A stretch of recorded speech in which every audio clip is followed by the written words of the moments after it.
So this is a van tour of my 2012 Ford Transit. It's a long wheelbase and a high top roof. So let's get to it. So this is the inside of the van. I'll give you a brief tour to show you around before I start talking in a bit more detail about what's been done to this van and the technical side of it.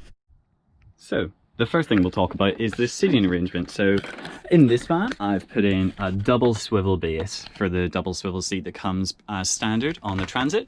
So I ordered this from a company in the UK and it works a treat actually. I'm quite surprised. Yeah, it's really good. It takes a little while to get used to actually swiveling it, and it is a bit stiff. And what you have to realize about like vans like this, you know, it's not a VW. It was never designed to have a double swivel seat. So I find it only spins anti-clockwise and not clockwise. So it has a few little foibles, but generally it's done the job and it's super comfortable and really opens up the space. So the next seat we have is this other bench seat, which doubles as storage and also doubles as part of the bed. So I got the seats custom made and they're memory foam, super comfy. And yeah, it's great. It's great space. We can get 4 people in here quite easily. And when we have the table up, yeah, everyone can eat. Super happy. So that's the seating. Oh, and also the little poof, which is absolutely essential for chilling out after a hard day's surfing. Okay, so next I would like to show you the bed arrangement. So up here we have, it's slightly smaller than a double in its current form. So I find you can sleep diagonally if it's in this position, but this also doubles as part of the bed. So hold on a minute, it's gonna be quite hard to do with one hand. So I have these carabiner clips and some hooks in the ceiling. So this whole platform pivots up. There is another one, I'm not going to do it because that was a bit of a struggle. And I use the top of the fridge and this along with, I like to call these structural pillows, but really they're just like super dense memory foam. So yeah, I just kind of whack those there and another one there, and when there's 2 people in, and it's a full length double, and I found it's super comfy. So the mattress itself is, let me just get rid of that cushion. The mattress itself is kind of like a, oh, it's covered in sheets, it's gonna be quite hard to see, but it would be something that you would put on like a patio furniture, like outside, but it's memory foam, it's like pretty thick. I haven't had any back problems since then, so it's been pretty good so far. So that's the bed. It's a bit of an arse getting in and out of, I'll be honest, in the middle of the night if you need to go to the bathroom, but that's just all part of the fun of living in a van. It's got its little quirks. So that's the bed. And next we shall move on to the fridge. So this is a 12-volt fridge, which is great because I don't need to have an inverter running while it's on. It's powered by the leisure battery and it's on eco mode at the minute, so it only turns on maybe once an hour. I've got it set to like 7 degrees, so when it gets to maybe about 10 or 11, it whirs and turns on for 5 minutes or so and then cuts out. So it's never woken me up at night and it doesn't really bother me. And it doesn't actually drain that much power, which is quite incredible to be honest. And yeah, there's not much in there, some orangina, some random fruit and veg, but it's bigger than what it seems because it's a chest fridge. It is also a freezer, but I've never tried that setting before. So that is the fridge. Moving on, we have got the sink, incredibly exciting. It's deep and it has a foot pump down here, so I can wash things hands-free. There's no heater, so it's all cold water. Yeah, that hasn't really bothered me since. And yeah, all of that plumbing is under here. So we have a 25-litre freshwater tank and a 20-litre wastewater tank. Yeah, and it's just done by standard hose pipes. So I don't use this for drinking water because these aren't like food grade. But yeah, it's fine for like washing dishes, washing my face. Yeah, so that's pretty much it. While we're here, this is my cleaning cupboard. Terribly exciting, I'm sure you're on the edge of your seats. But yeah, so that's kitchen-y stuff, along with the gas cooker. So here we have a 2-burner gas stove. The clicker doesn't work because it needs 240. So I just use a lighter to turn that on. I'm sure you'd love to see me struggle to twist and light this while holding a camera, but I'll leave that for another time. And the gas bottle is stored underneath the fridge. It's a little bit involved to get to, but it's essentially, it's a 3.9 kilocalorie gas bottle with a standard regulator. I'm sure there are better ways to do it. It's one of the things I actually want to change, is get a refillable system, because I'm in Europe now and it's a real bitch to get gas. So I'm dreading when that runs out. But yeah, so that is the kind of kitchen-y cookie area. Okay, so now let's move on to storage. So up here is my main storage. I like to call this tier 1 storage because it's very easy to hand. So I've just got general stuff like books, electronics, this is pants and socks, t-shirts, jumpers, and just miscellaneous crap like toiletries and toothbrushes and stuff like that. And then we also have this shelf, which I made out of plywood. So it's attached with this structural beam thing here, and then it's got a few other little pivot points back here as well. So I just use this for general stuff. Anything I leave on here while I'm driving will kind of move around. The fake bonsai generally stays in place because it's quite heavy.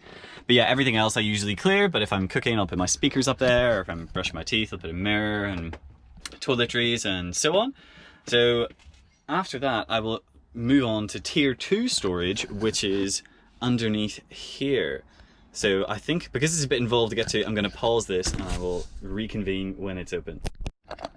Okay, so here we have what I call tier 2 storage. So in here we have just a general chest. So I keep some additional food like some Coke and random crap, just trousers. This is where the electrics are, which I will talk through in just a minute.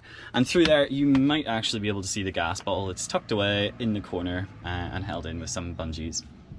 So that's tier 2 storage.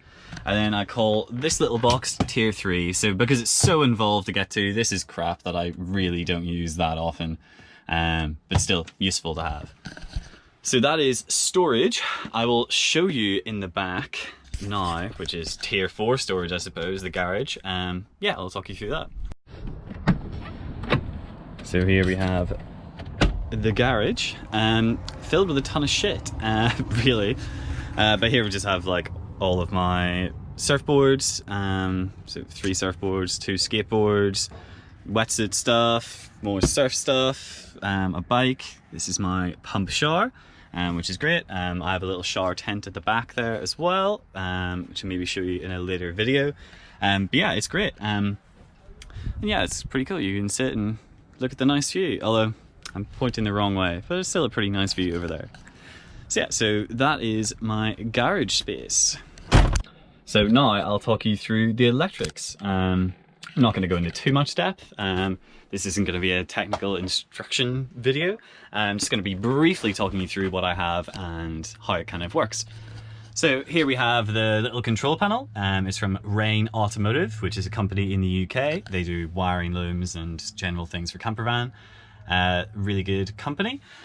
So this has 6 switches. At the minute, I've only wired in 2, and these ones are just available for later use, which is, I find, quite useful.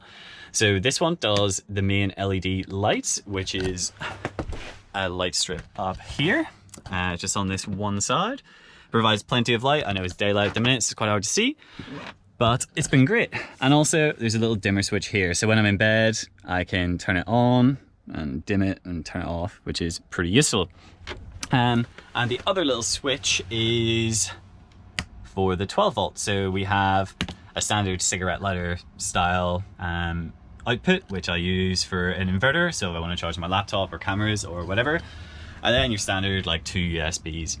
So I just have in some fairy lights plugged in here because, you know, gives a bit of atmosphere in the evening.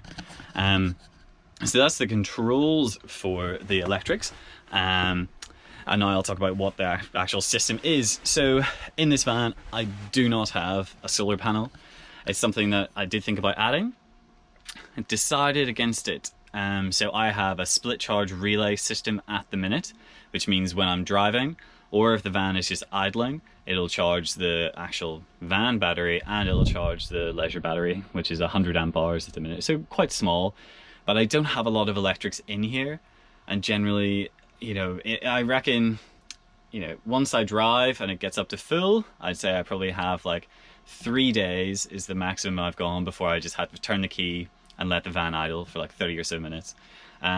Solar panel is something I would like to add at a later date with like a bigger battery if I decide to go for a more complex electrical system.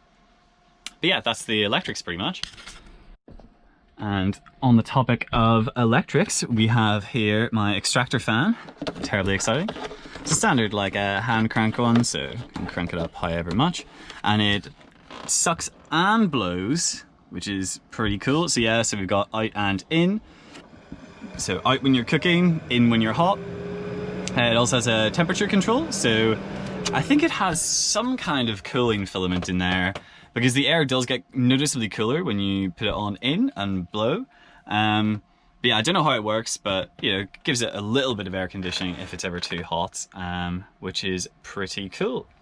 And the final thing that I would like to show you that I forgot about is the terribly exciting food cupboard. So that's just pots, pans, all down there, neatly stacked. It's like Tetris. And then just kind of food. So I have lots of like Tupperware and random crap. So tea, coffee, what have you. Yeah, then just standard drawer, like up here. With loads of stuff, first aid, bin bags, matches. And this cute little sloth wine stop. So yeah, that's... I'm pretty sure that concludes the tour. I don't think I've forgotten anything. Oh fuck, I have. I almost forgot to show you the table, because apparently that isn't interesting in my head. Yes, here we have the table, which is stored away. So it's a standard camping, fold out, you know, standard table. It fills this space quite nicely. I did have one before that was attached to this little bar, but I found it too low. It's mainly only for one person, and if I want to eat outside, I can't. You know, I've got some camping chairs in the back, so this means I can take it out. And also I have insulation, lots of insulation for the windows, so that'll cover all of the windows around here. And also I have a blackout curtain. So the insulation does a really, really fantastic job of keeping it warm in here. I don't have a heating system, which I'm sure will come to bite me at a later date. But generally, you know, it's been pretty cold. Maybe it's been down to like 5 degrees. It hasn't been in like the negatives. I'm not planning on being anywhere where it's that cold. But the insulation is generally fine. And because it's such a small van, when the gas burner is on and I'm cooking dinner, it warms it up and it stays warm until morning, usually. But yeah, that's pretty much it. So yeah, I hope you enjoyed this. Yeah, let me know if you have any questions. Also, a little bonus, if anyone was wondering where I actually am, I'm in the north of Normandy at a place called Scioto. I don't know if that's how you pronounce it, but yeah, it's a pretty cool surfing beach, and the sun's come out for me, so there you go, if you're curious.